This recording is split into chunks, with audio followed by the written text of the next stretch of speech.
What we want to do now is give this owl a body. Now, before we do that, I'm looking at his head and I'm not exactly happy with it. I don't know about you, but anytime I work, if I stop working and spend just a moment looking at what I created, I always find something that I want to change, and this happens to be no exception. So if you are following along in the last movie, you can continue to do so now.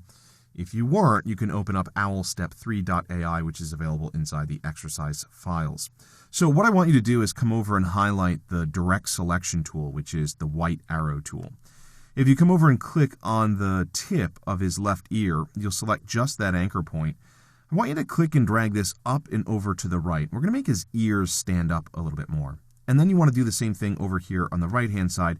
And if you have Smart Guides turned on, it will really help you. If you don't, you can go to the View menu, and under the View menu, you can choose Smart Guides. Command U or Control U would be the keyboard shortcut.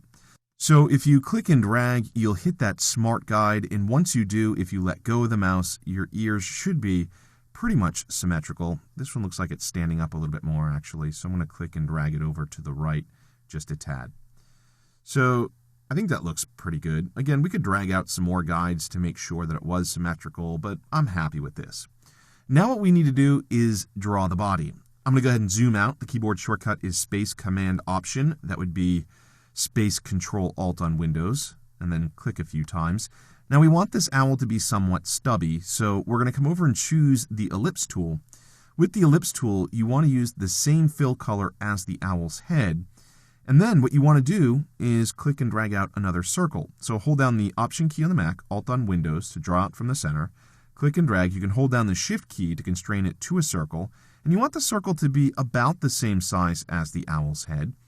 Once you let go of the mouse, we want to send it to the back so it's behind the owl's face. So you can come up to the Object menu with it still selected. You can choose Arrange, and then you can choose Send to Back.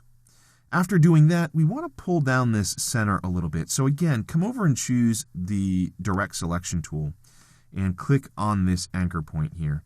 And when you do, you can simply use the down arrow key on your keyboard. And if you hold down the Shift key, you'll move it in larger increments. And you just kind of want to lengthen this circle so it's not exactly a circle, but more oblong. And then when you're happy, you can click away to deselect it, and that looks pretty good for the owl's body. And if you want to reposition it, you can. You can come over and highlight the selection tool, click on it, nudge it around. I'm sure I'm going to want to make a change to this after the fact, but we're just about done with his body. The only other thing that we want to do is kind of give his belly a little bit of brightness. So we're going to come over and choose the Ellipse tool again. This time we're going to choose a lighter fill color. So I'm going to come over here and choose maybe this tannish color.